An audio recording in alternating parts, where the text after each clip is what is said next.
I stood there, in the heart of what was once a desolate wasteland, now a lush, verdant paradise. The sun was setting, casting a warm glow over the fields of vibrant crops and the trees that stood tall and proud. This was my masterpiece, my triumph, and the culmination of years of relentless pursuit and unwavering belief in the power of nature. I had returned home, not just to the place where I was born, but to the people who had once mocked and ridiculed my dreams. I had come back to face them, to show them the truth of their past derision, and to offer them a chance at redemption. The journey had been long and arduous, filled with moments of doubt and despair, but I had pressed on, driven by an unyielding resolve to prove my worth and to make a difference in the world. After being publicly dismissed and fired for proposing toxic-free urban farming, I had ventured into the uncharted territory of mycorrhizal soil restoration.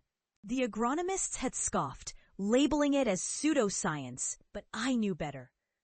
I had seen the potential, the power of these secret fungal networks to revive barren land and challenge conventional farming.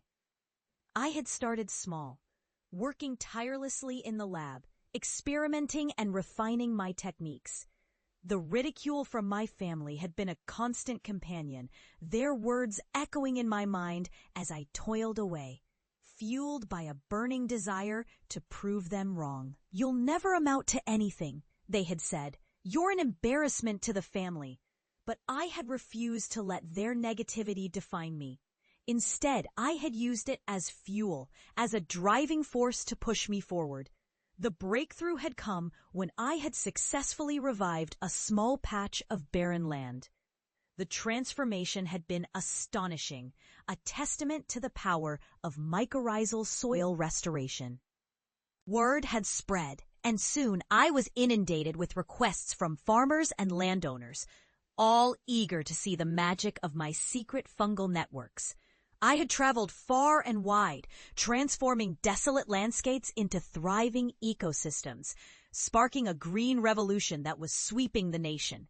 And now I was back home, standing in the heart of my masterpiece, ready to face the people who had once mocked and ridiculed me. I could see them in the distance, their faces a mix of shock and awe as they took in the sight of the lush, verdant paradise that had once been a desolate wasteland. I could feel their eyes on me, their disbelief palpable, as they struggled to reconcile the person they had once known with the person I had become. As I walked towards them, I could see the questions in their eyes, the unspoken words that hung heavy in the air. "How did you do this?"